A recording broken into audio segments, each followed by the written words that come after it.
is our open house discussion on credit rails.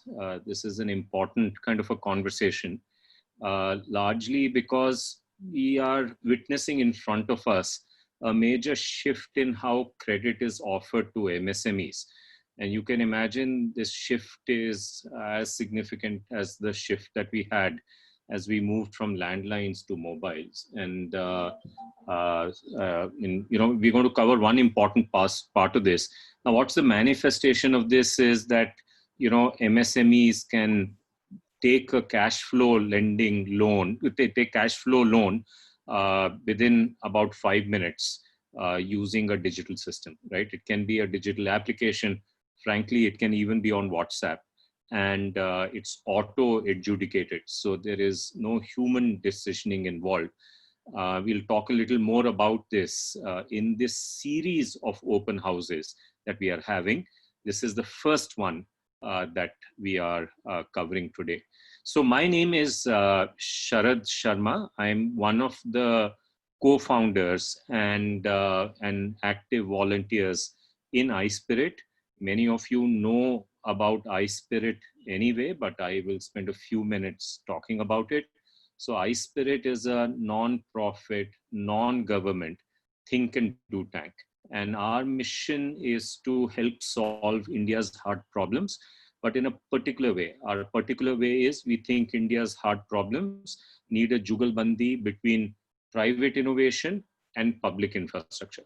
And so we work with both sides of this equation. We work with private innovators, we work with public infrastructure players, notably the government, and our contributions to both of them are completely free and pro bono.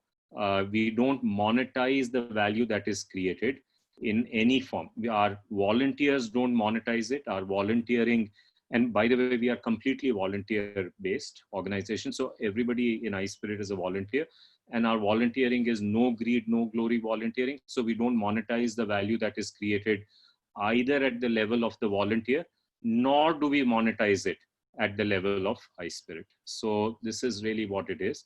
We think, these kind of, the kind of changes that we seek to bring about for the problems that we care about, one of which we will talk about, democratizing credit, in a minute, is a long journey. It takes 20 years to make it happen. And so therefore we need institutions that will hold the problem and diligently work on that problem for a 20-year period. These can be either think tanks like ourselves. In the West, these also are universities. For example, we know driverless car has been in the making since at least 1998. And the institution that has played the same role of being the Sutradhar for this for the last 22 years is CMU, Carnegie Mellon University. So it can be universities, and it can be, of course, research labs as well. And in India, we need to see all these three types of institutions come into play to hold these problems for about 20 years. And then, of course, once there are players in the ecosystem who have a 10-year time frame, and these are the policymakers, these are often the VCs, they have that kind of a time frame, so we work with them closely. And of course, we work with the people who make this happen on the ground. These are the private innovators, and they come in two forms. They come in, they're either incumbents, and therefore they approach this new way of solving the problem with a sense of skepticism, with a sense of even fear. And then there are challengers who kind of embrace this with both hands and push forward. And we are happy to kind of work with both. So this is a little bit about iSPIRT. Today's session also involves two other volunteers of iSPIRT. They'll introduce themselves as we go forward. One of them is Ankit Singh. He's playing a very important role for this Open Credit Enablement Network. He's the anchor for this. And we also have Siddharth. He will show you the demo. He is a very active volunteer. Nipun is with me, and he is going to talk about, he won't talk about in today's session, but in subsequent sessions, he'll talk about, how will it manifest on the ground. So collectively we will take a shot at answering any questions. You may have seen that the chat is disabled, and we've been doing that largely because we want persistence of questions. So we want you to put your questions in the Google form, because that way then it lives there and we are able to see it and answer it and eventually publish this as a FAQ. And it gives us a persistency of the questions that are coming in, and then we can push it out, because we feel that the conversation that we are having may still be relevant for players who are coming into the ecosystem maybe a year or two or even 3 years down the line. So this allows us to keep that persistence as we go forward. So with that, let me shift gears. I am reasonably sure that almost all of you must have heard about India Stack, and of India Stack as many building blocks. We can organize them in bundles. The bundles, one is to do with the identity layer. You know all about eKYC, eSign, and Aadhar. I don't need to cover that. Then another bundle is actually the payments layer. While everybody talks about UPI, which is of course very important and one of the most successful payment systems in the world now, but the payments, that is one of the elements of the payments layer that we have in India Stack. And last but not the least is our layer to do with data empowerment. And here the account aggregator plays a very significant role, and you will hear that covered here as well. And frankly, without this layer, we would not be having the conversation that we are having here. So our sense, as I said, is that there is a jugalbandi between this kind of public infrastructure and private innovation. So really what we're going to talk about is one more important piece getting added into India Stack today, which we call as OCEN, an Open Credit Enablement Network. So that is what this series of sessions is really about. So how to think of this is that if you have a full understanding of the India Stack infrastructure, then you can use this as a building block to develop many use cases on the top. And our focus in some sense has been on lending, because we think that is the design use case for us. That's a use case that's really tough, and we've been wanting to solve it for many years. And if we solve for that, many other use cases will come up in the bargain, right? And these are all important opportunities, because India is a land of problems, and entrepreneurs are problem solvers first before they are anything else. So these are all kind of problems that you can go and solve using the public infrastructure that is available. So if you come to lending, our goal is, we are still about 2 years away from this goal. But our goal is that eventually we want to be able to make lending happen for this lady that you see in the middle of the picture. We call this, her name, this is a real street vendor. We call her Rajni. And our goal is that she should be able to take a loan on possibly her phone, intraday loan. She should be able to take, let's say, a 500 rupee loan in the morning and retire that loan in the evening. Now, today, she does take intraday loans from money lenders. And when she does that, this loan costs her at least 1% a day. That's the minimum rate. In some places, it is 2%. Of course, it varies seasonally. At the border of, for example, Kerala and Tamil Nadu, in one part of the year, the rate goes up to almost 4% a day, right? And so these are very expensive loans, 300% or so a year. Our goal is that we want her to come into the formal system, and the formal system should be able to offer her the convenience that the informal system offers, but also the protections and the cost effectiveness of loans. So even if she's taking a loan at 30%, that would be 1/10 of what she pays today. So we want to make this possible, convenience and the benefits, convenience of the informal system, the benefits of the formal system should become available to her as she goes in the future. Now, to make this happen, she has to do a bunch of things which you see in this slide. But for her to do that, somebody has to, build out a fintech solution, stitch together various places. She'll have to go to the credit marketplace where she can see loan offers and so on and so forth, or even apply for a loan. And there are a bunch of other things that are needed. Now, where India Stack comes in is that for the fintechs who are going to make such a solution available, it has sought over the years to make the appropriate public goods available, public infrastructure available.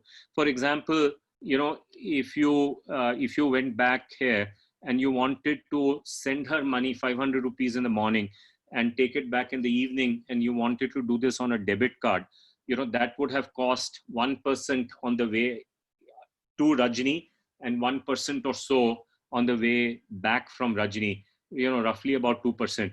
And then what would have been the point of solving this problem? Because the money lender would be taking 1% and some debit card institution would be taking 2%. So what's the point of replacing the old system with the new system? It doesn't make sense. So therefore, that was for us the precipitating factor to go back and develop a mass market payment system, which all of you now know as UPI.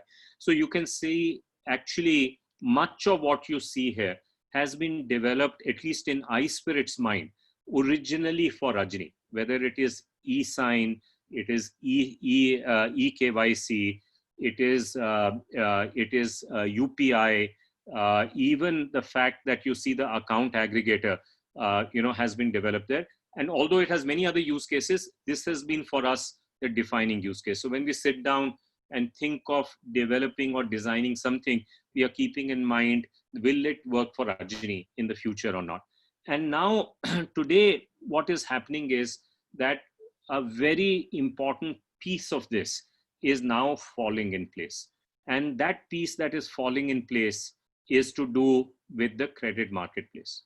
And this is the place where the fintechs can talk to the lenders using a standard set of APIs. And Ankit is going to describe this better than I can in just a minute. So this is really what today's conversation is about. We want to explain why this exists, what it is, and in subsequent sessions, we will be going down in more details. We will be covering the technical aspects of this in the next open house session, weekly session. We will be covering the business aspects of this in subsequent sessions. So as you watch all of these sessions, you will get the full picture of this as we go forward. So with that, I am going to release my screen here and hand it back to Ankit here.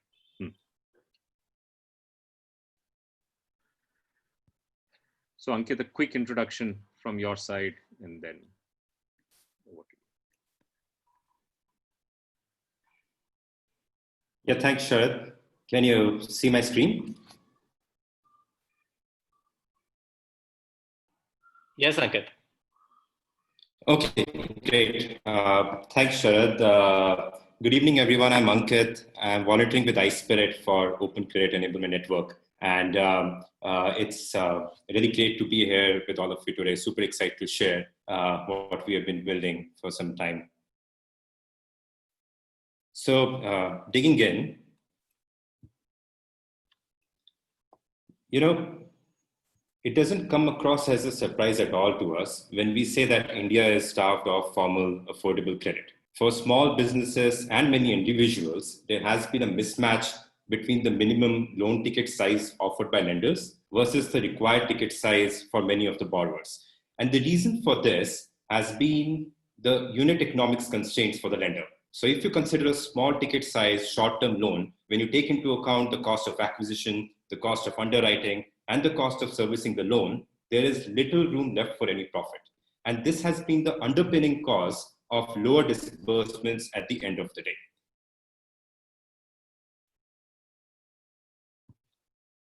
Now, the three key challenges that prevent financial institutions from lending across the pyramid of our country, right, is that the discovery of credit for the borrowers hits an obstacle going to acquisition challenges. So with the costs being high, the lender is hesitant to even consider a loan ticket size of say rupees 10,000 if its cost of acquisition is same as for a loan of rupees 10 lakh. But this is just one part of the story. Getting rich data signals of merchants' business activity is a challenge too. And lenders need to assess borrowers' creditworthiness and repayment behavior to gauge their ability as well as the willingness to pay. And to top it off, also for the new to lender customers, timely recollection is again a very critical challenge that lenders face today. Now, in the midst of all of this, it is the MSMEs that bear the brunt of this. They have to deal with physical collateral requirements, subjective grant decisioning, low liquidity, high interest rate, high costs associated in the model present today, and extremely high interest rate when they fall under the trap of loan sharks in our country today. So what this results in is that only 11% of the MSMEs today in our country can access formal credit, and the products today are not designed to serve these folks who are in the missing part of the iceberg. These are the folks who are totally out of sight credit-worthy MSMEs, and this is a massive opportunity with an estimated overall credit cap for MSMEs up to $330 billion US. And this has, in our view, been a big market failure. And this is something that we realized had to be solved, and we have been putting in some effort on that end. And the approach to solve this, to mend these broken rails that inhibit credit-worthy borrowers from being surfaced to these lenders, this is an approach where we suggest that the financial institutions today can leverage existing network of prospective borrower-facing entities to connect with them. So these are, for example, marketplaces or service providers who have good business connect with MSMEs, and they can leverage that existing network to further funnel it to the lenders. Now, even for these potential credit marketplaces, though, there are certain challenges that they themselves struggle with when they have to integrate with FIs to offer loans. So there is custom integration that comes up as one of the top challenges. We have learned from lending and non-fintech marketplaces today how big the hassle is when it comes to carrying out individual custom integrations with multiple lenders. We are engaged with certain marketplaces that have 50 plus lender tie-ups, and there are a mix of custom API integrations, ad hoc manual connects with spreadsheet dumps, and it's a nightmare. More importantly, it doesn't create a uniform, homogeneous experience for a customer, and the marketplace is not able to devote full energy to what really matters to them, which is creating delightful product experiences for customers. And what this leads to is that they have higher turnaround time to get loan for their borrowers. They are not able to offer tailored offerings for the persona that they are catering to really understand and solve for their jobs to be done. So just to share with you how we attempted to solve that, I'll hand it over to my colleague Siddharth Shetty now to just give you a demo of our product. Thanks, Ankit.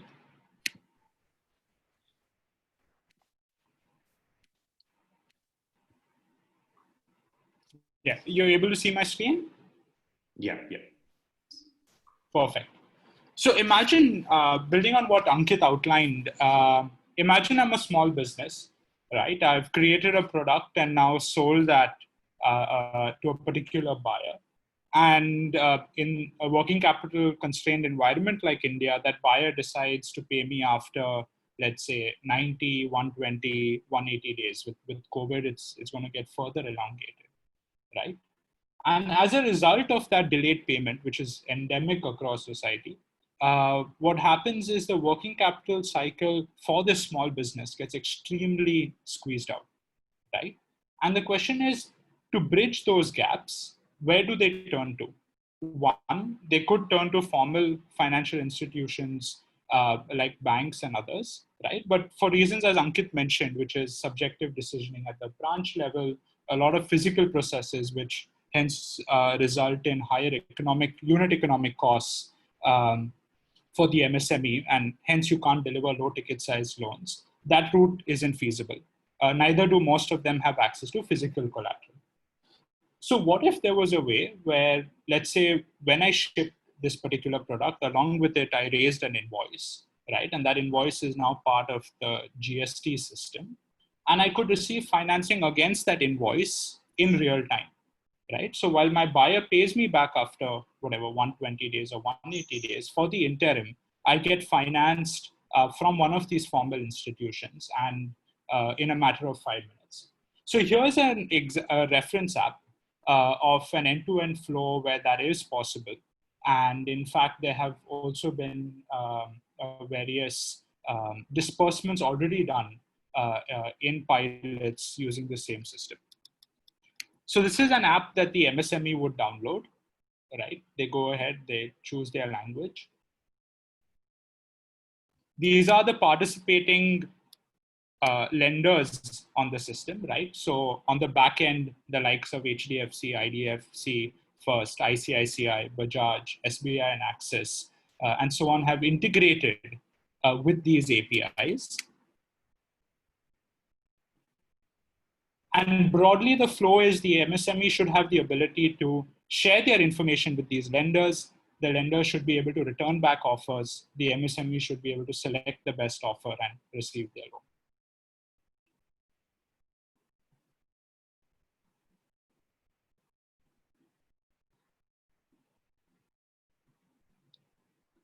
So MK Suppliers is an example MSME, right? So he's authenticating himself using GST.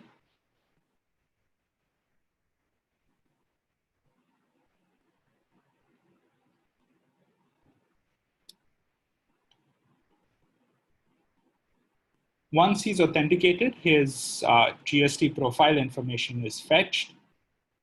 And once he confirms the same, an account is created for him.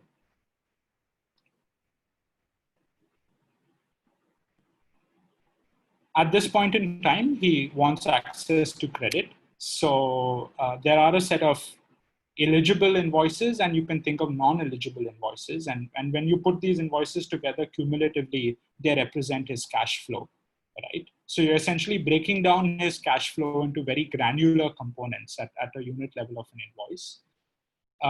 Non-eligible invoices, one may think of, could be invoices that have already been financed before, right? So using the system, one is able to mark a flag whether an invoice has been financed or not, and that prevents double financing.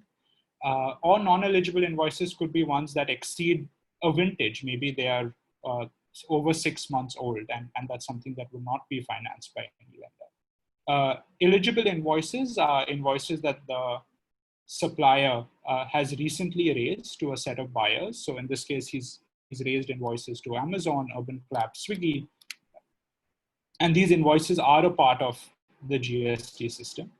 He now wants to share this invoice information along with other financial information with the lenders so that they have the ability to underwrite. And at this point in time is where the account aggregator infrastructure comes in. So account aggregator is an RBI-led initiative. It's a historic step forward towards empowering every Indian with control over their data. And what the account aggregator system does is essentially allows the individual to consent and share this information in real time. So the user selects one of the account aggregators.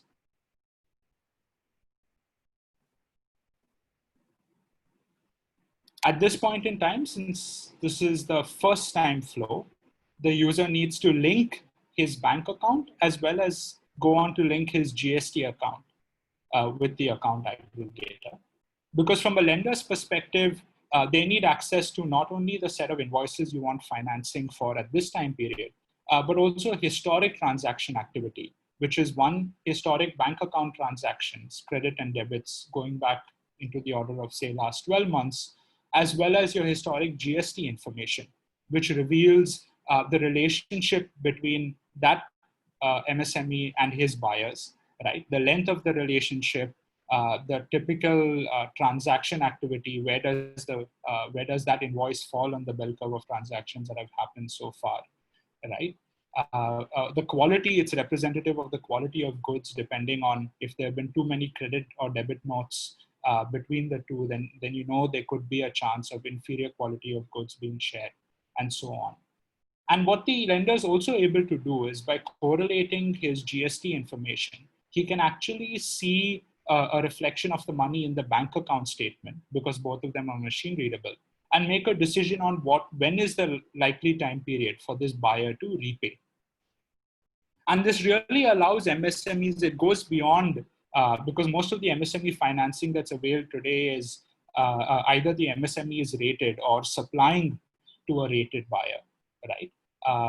And that's one way of predicting risk. But another way is if there is a recurring relationship. So even though I may not be supplying to a rated buyer, because there are very few of those in the country, but there is a recurring relationship between that supplier and that buyer, then I can actually provide financing for that invoice. So the MSME using the account aggregator he's selected will first link his bank accounts.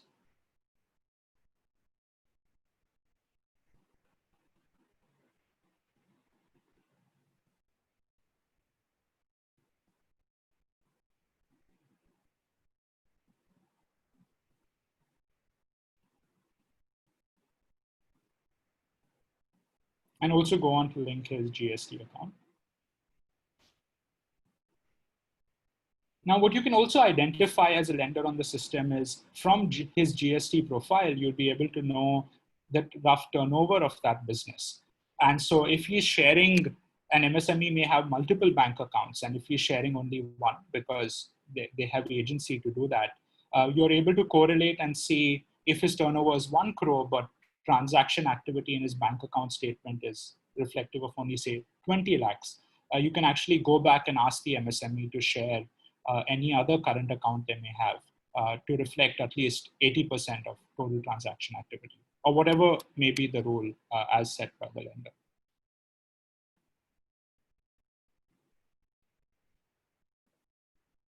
So the MSME has now linked both sets of accounts and decides to go ahead and authorize sharing of this information for the purpose of just loan offers with the lenders on the network.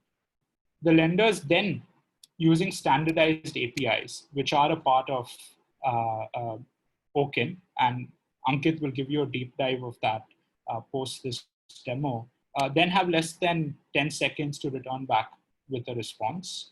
So in 10 seconds, they are receiving these two sets of data. They are also pinging the credit bureau, doing a whole bunch of internal checks, underwriting, and then returning back an offer. The MSME then sees offers from multiple lenders against a particular invoice.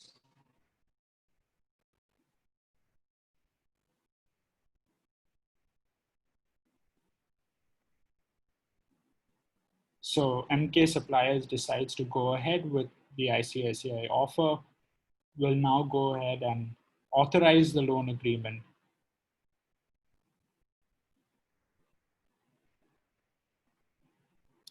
So the account is deposited, the account for disbursement is actually auto-filled based on the account that was shared via the account aggregator, right? So the MSME cannot input their own bank account, and that prevents fraud in the system.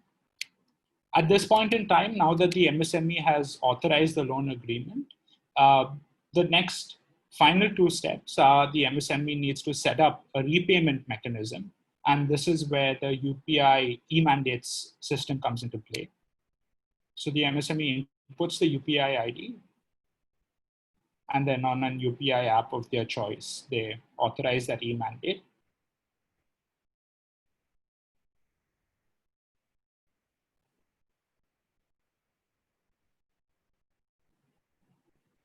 And then a consent needs to be shared by the MSME for the purpose of monitoring. So as you saw what's happening in this flow, ICICI is dispersing into an SBI bank account, right? And therefore, ICICI as the invoice financer needs access to data for the purpose of monitoring to understand risk during the term of the loan. So the MSME through the account aggregator system authorizes access to GST as well as his bank account information.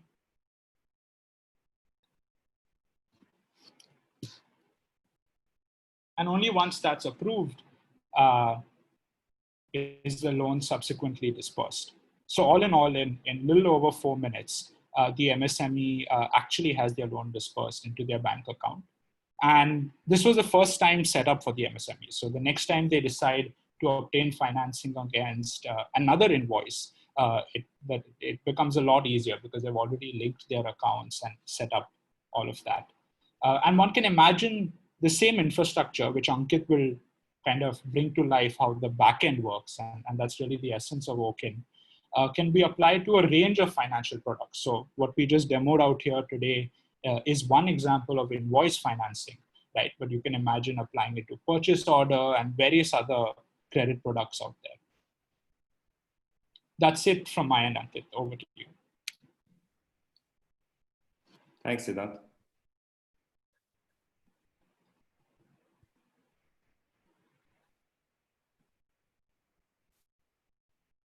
Okay, I'm back. And are you able to see my screen, Sid, just to check? Yes. Yeah. Great. So thanks for the demo, Sid. And moving on from here. So what Sid just described, what came to life in that product demo, is something that can only happen when new players, come onto the field to pick up the baton. And what we essentially need is a new credit ecosystem for Bharat to be created. It is one where there are lenders, there are MSMEs, and then OCEN is acting as a digital public good to enable this, to bring it to life. And then there are LSPs as an entity, something that we're going to talk about very soon over here. But the key takeaway over here is that this is actually a collaborative ecosystem-wide effort that will need to happen for us to provide a very seamless end-to-end digital experience for the borrower and really ensure that the capital, low-cost capital, really trickles down to the credit-worthy borrowers in our country.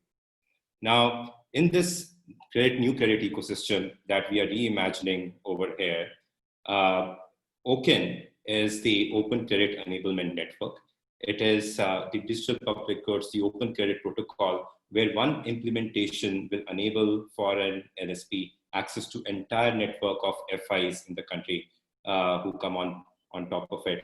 And the service providers connected with the prospective borrowers will use these open APIs to embed their credit offerings in their applications. And these entities are the ones who are called LSPs or loan service providers. And we view that what this will lead to is that every service provider having that high engagement business activity with their prospective customers, with their customers, can become a fintech-enabled credit marketplace, and they'll provide a bunch of new credit services to their customers and subsequently derive significant revenues from this.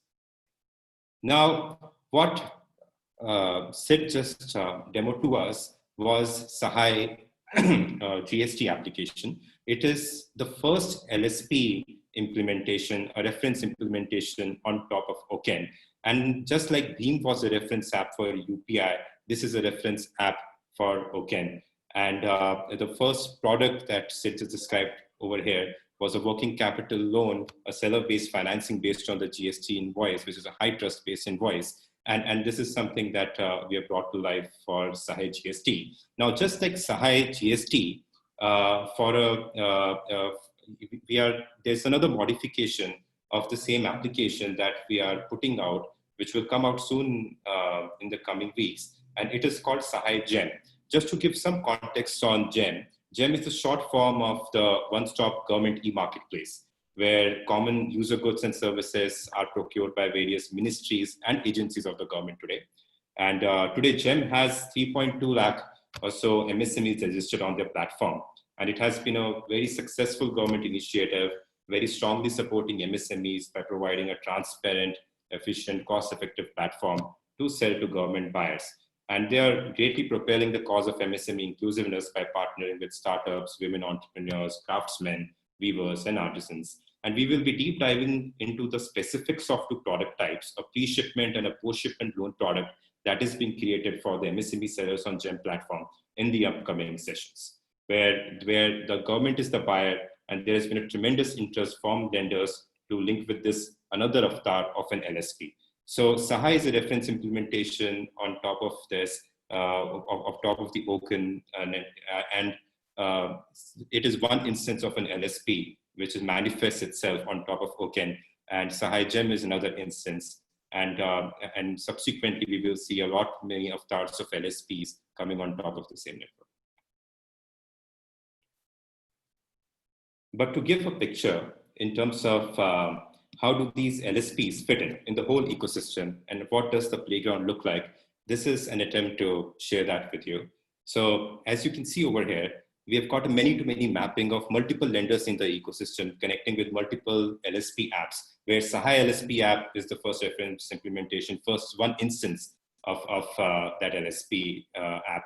And all these LSP apps who are in turn product and service providers having direct business connect with MSMEs or individuals can funnel those prospective borrowers to the lenders through this network.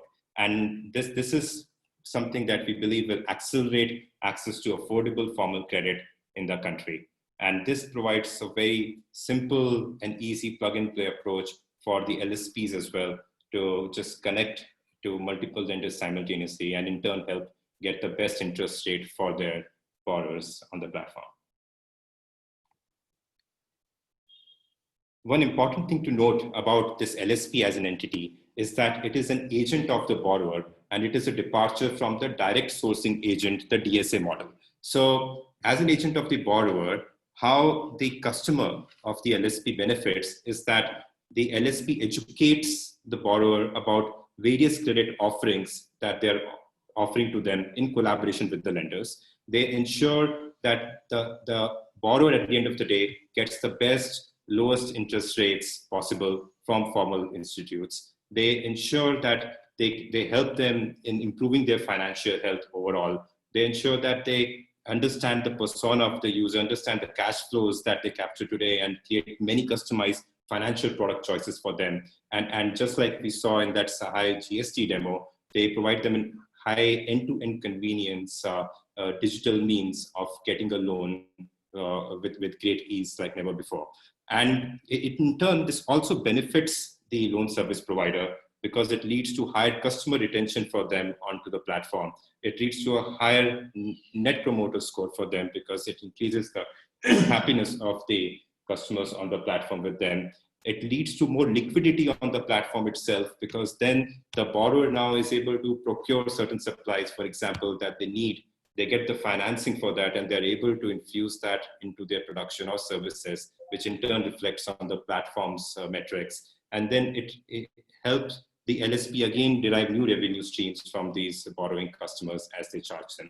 So this is a very critical distinction that we want to bring out, that LSP is acting as an agent of the borrower. And this will go a long way in improving the transparency for the borrower as well, so that we ensure that their bill of rights are safeguarded to the extent possible. And what this leads to, and what all of this essentially culminates in, is a new cash flow based lending paradigm.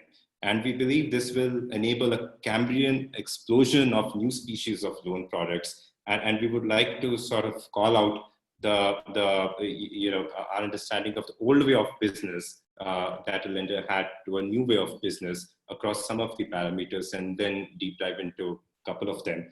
But what we are seeing is that the risk assessment approach of the lenders is now shifting from just mainly balance sheet based assessment to adopting cash flow based assessment in the processes that they want to enable for the borrowers to get loan. Yeah, instead of having a manual intervention, they want it to be 100% digital. In terms of the products that are on offer in the portfolio today, instead of having vanilla loan products of similar type, they want it to be a variety of products with expanded range of loan ticket sizes and tenures. And very importantly, the engagement that the lender has today with the borrower, which is over long periodic gaps, can be quarterly or annually and so on, is shifting with this mindset shift to a continuous approach where now they're continuously engaged with the borrowers, and account aggregators, as Sharad had mentioned earlier, play a key role over here to enable that as well.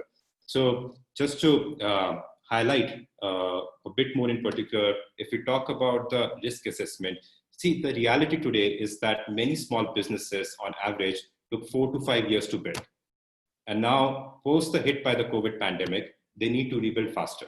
And that can only be done by financing them on the basis of cash flow in a continuous engagement mode by dropping the old playbook of periodic assessment and engagement. And for this continuous engagement, I would again like to highlight, lenders are tapping into fantastic offerings of the account aggregators. So our view is that the cash flow based lending is super important for softening the economic blow in the country, but this is going to be the new form of credit, just like the face masks today are the new form of dressing.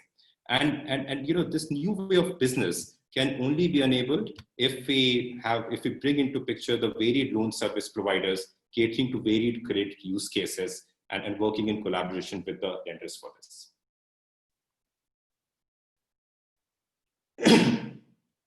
So to share with you this next massive fintech opportunity that emerges with OCEN, the lenders, we have got some of the top lenders in the country today who are in a state of readiness to engage with the LSPs on the back of OCEN.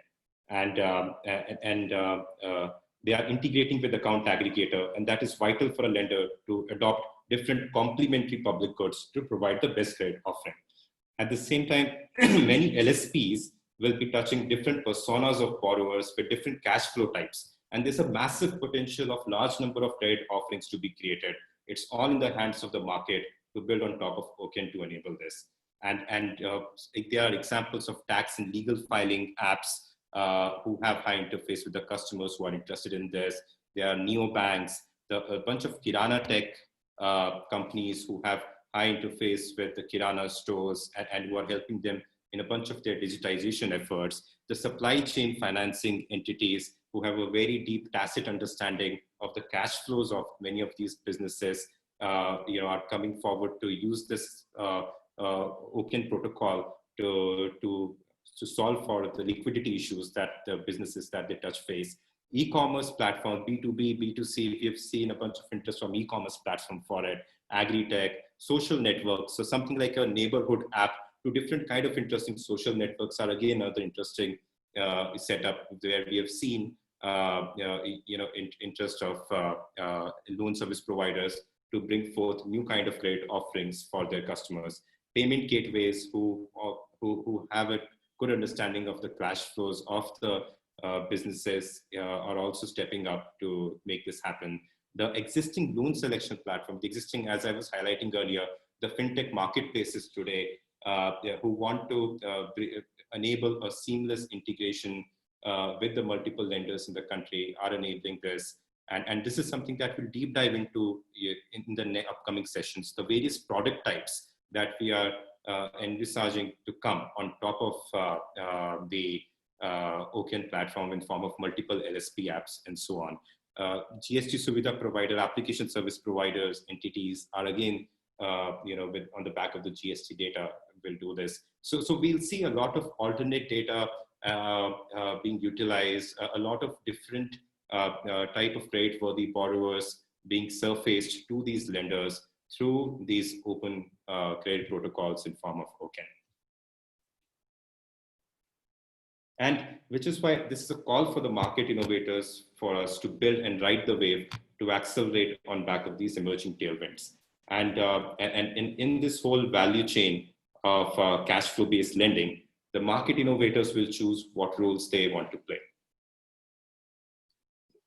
So just like we were highlighting earlier, this is an open, just like UPI is the open payments protocol, this is an open credit protocol.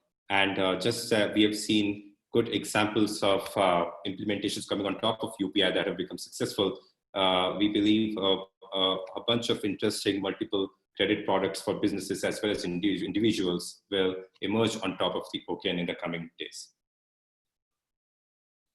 So with regards to the different roles that an entity can play, we'll just park this quick peek into the cash flow based lending value chain and the emerging opportunities that are going to come in the coming days.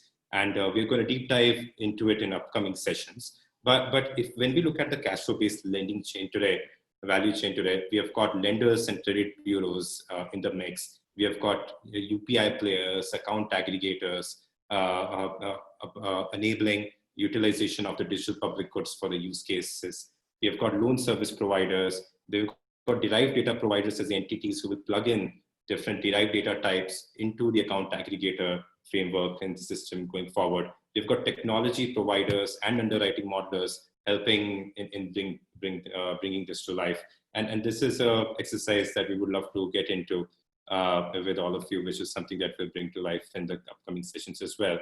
But it will be very interesting to see how this whole value chain, what all do different entities decide to bring to the table. So any entity can bring one or more of the following to the table. They bring the capital, they bring data, they bring distribution, or they bring technology. And it's going to be very interesting to see that what are the different components of the value chain that you would want to integrate in a strategic call as a business. And we are super excited to work for the nation with you on this. Now we have published the Open OCEN APIs, and it would also go up on the iSPIRT website. We look forward to your feedback and queries on it in the next session as well. And please review them, please provide feedback. And just like any open source movement, it is a contribution effort of volunteers for the country.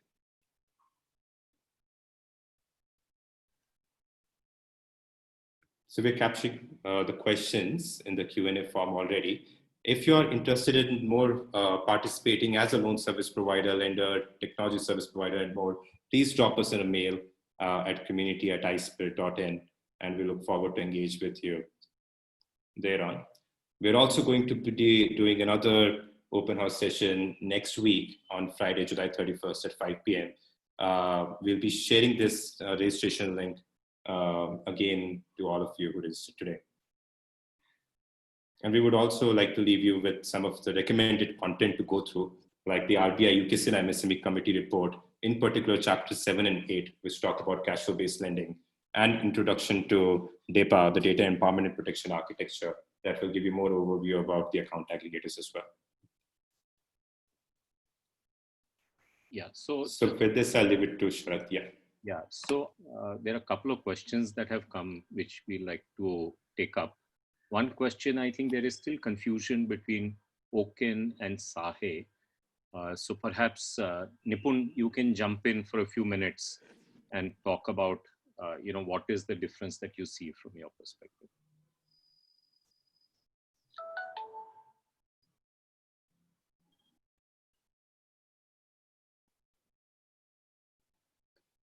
Okay, so Nipun is still on mute. I don't know whether he is.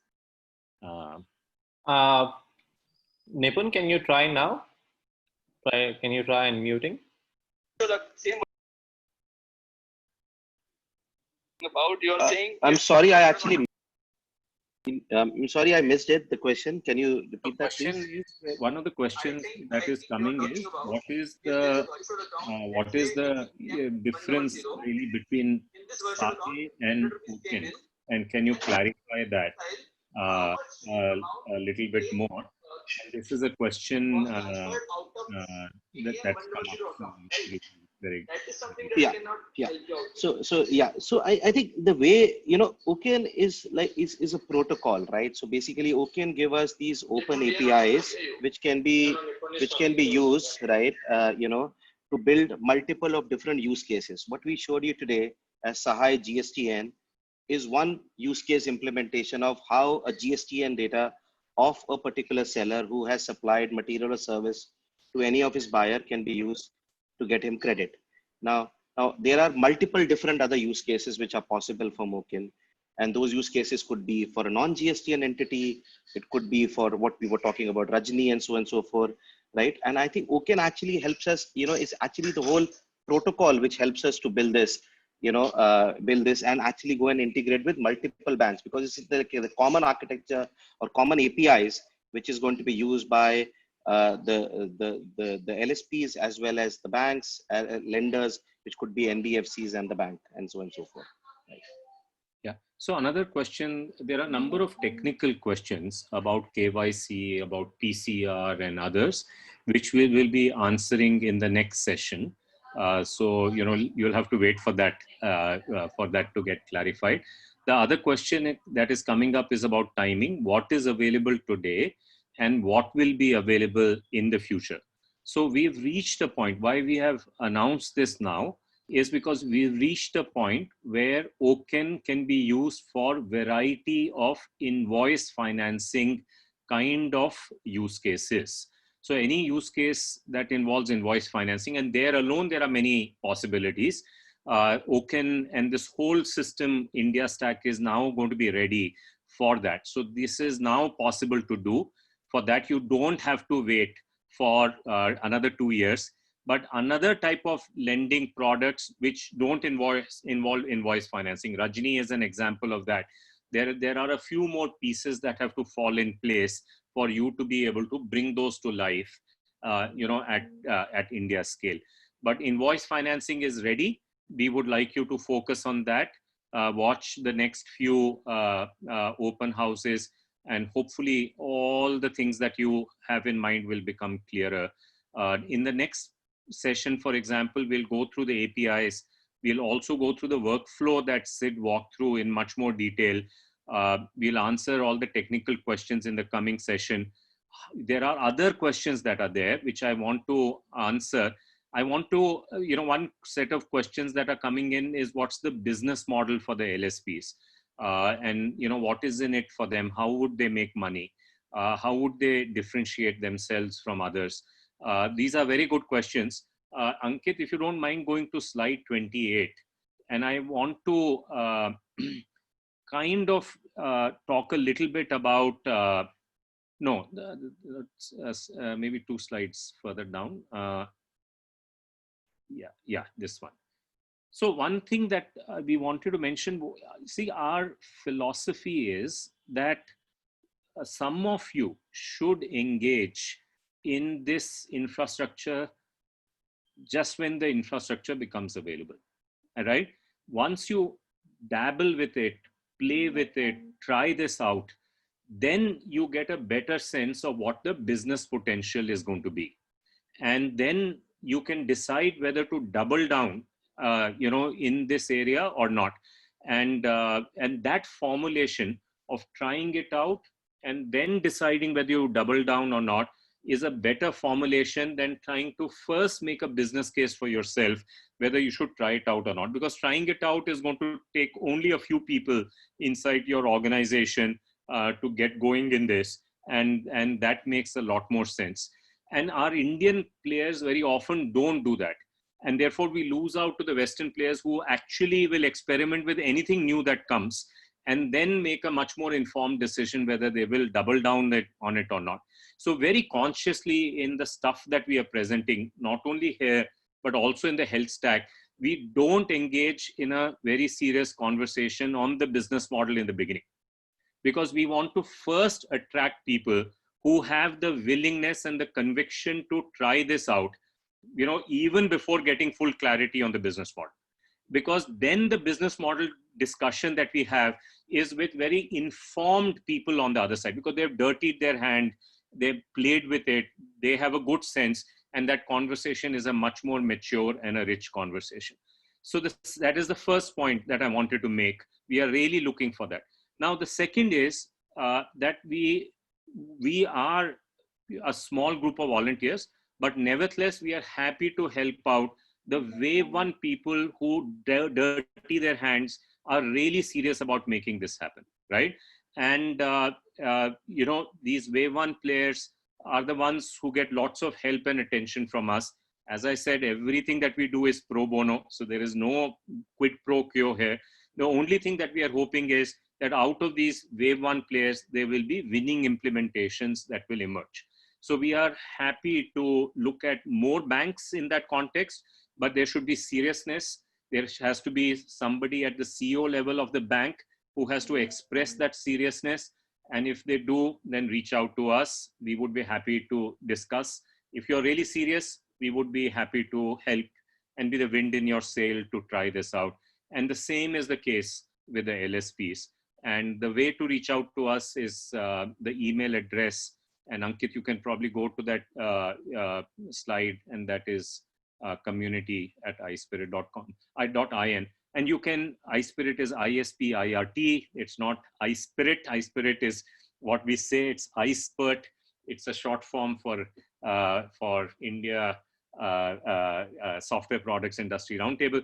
And if you know any of us, please feel free to reach out that way as well, but that's not necessary. You don't need to know us. You can write to us and we will take that into consideration. So this is the way it is set up right now. And I am going to go back and do a quick go around with all my fellow volunteers here, Nipun, then Siddharth, and then Ankit, if you have anything to add before we wind up this session and reconvene on next Friday at 5 p.m.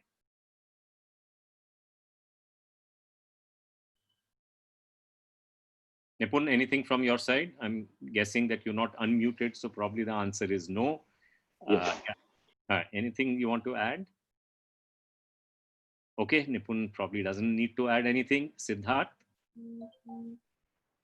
Yeah, all I'd like to say is one way to frame it. I was just going through the questions. One way to frame it within your mind is much like UPI was a set of open APIs for payments, right? And you had banks implementing these standardized APIs that different PSPs could then connect to and partner with. Or Account Aggregator, for that matter, is a set of open APIs for sharing of personal data. OCEN essentially is a set of open APIs for cash flow credit, right? And so the banks and NBFCs that Ankit outlined in that slide are ready with their implementation of these APIs, right? So either if you are a lender, then you can look at these APIs. If you're a capital provider / lender, you can look at these APIs and decide to build out this implementation on your end, or so that you can talk to multiple LSPs, or you may be an LSP itself, right? And then you look at these APIs saying, given my customer pool, how could I truly be the best possible borrower agent from them? And which of these capital providers listed here or any other might be able to service them with the right type of credit product. So that's just, I was just going through the questions and I just thought of sharing. This is another way to frame it as you look at these APIs over the course of next week. Ankit, anything from your side?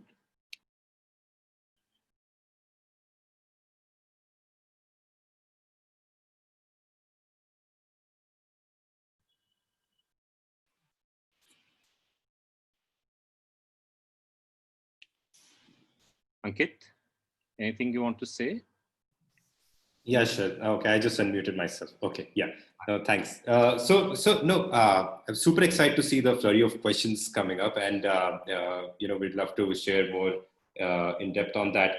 I would just say that it's been really great exercise. We're engaging with more than 30 consumer-facing entities today, who are customer-facing entities who are looking at different credit offerings to be pushed out by using the Open Credit Enablement Network.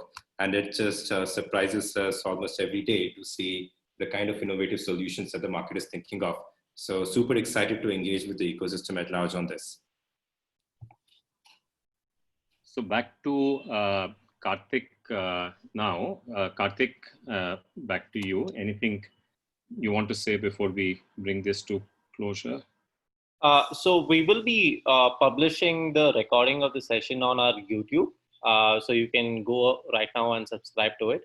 The video will be published by tonight, and we will be summarizing the whole session along with the presentation. We will send it over an email to all the participants by tomorrow morning. That's it from my end, Sharad.